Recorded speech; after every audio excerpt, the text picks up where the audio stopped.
حضرت ابراہیم علیہ السلام کی ادائیں بڑی عجیب تھیں۔ علماء نے جو اس کو عاشقانہ انداز میں لکھا ہے نا، پڑھ کر کسی بھی فرد بشر کے آنسو نہیں تھم سکتے۔ جو ابراہیم علیہ السلام کی قربانیاں اور ان قربانیوں اور اداؤں کو اللہ تعالیٰ نے قدم قدم پر مناسک حج بناتے چلے گئے، اور قیامت تک کے آنے والے مسلمانوں کے لیے ابراہیم خلیل اللہ کی اداؤں کو حج کے مناسک واجب اور فرض کے درجے میں دیے گئے۔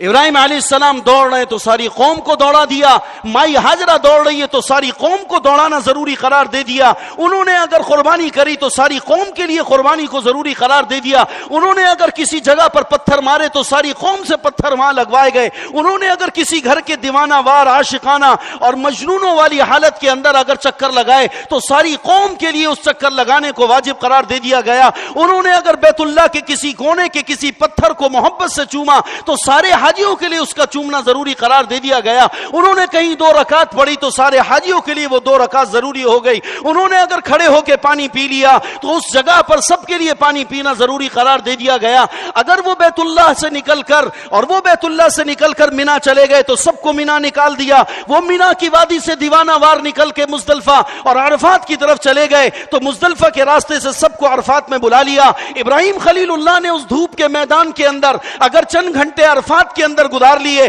تو سب کو وہاں پر اتنے گھنٹے روکنے کے اوپر پابند کر دیا گیا، اور جب وہ وہاں سے بغیر مغرب کی نماز پڑھے چلے گئے تو سب کو بغیر نماز پڑھے نکالا گیا کہ آج میرے ابراہیم خلیل اللہ کی ادا پر ساری زندگی تم پر مغرب کی نماز وقت پر ادا کرنا فرض ہے، لیکن آج اللہ ابراہیم کی نقل پر تم پر مغرب کی نماز کی فرضیت کو ساقط کرتا ہے کہ تم اس مغرب کی نماز کو وقت پر ادا نہ کرو جہاں جا کر میرے ابراہیم نے جا کر قضا کر مغرب کی نماز ادا کری۔ آج تم اس نماز کو قضا کر کے میرے ابراہیم کی نقل پر ادھر جا کر مغرب کی نماز کو ادا کرو۔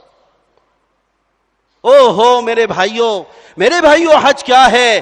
حج کیا ہے؟ حج کیا ہے؟ ہمیں اندازہ نہیں ہے کہ اللہ پاک کے ہاں اس حج کی کتنی قیمت ہے۔ میں شروع میں کہہ گیا کہ حج کے اوپر غور کرنے سے یہ معلوم ہوتا ہے کہ گویا سارا اسلام ہی حج کرنے کا نام ہے۔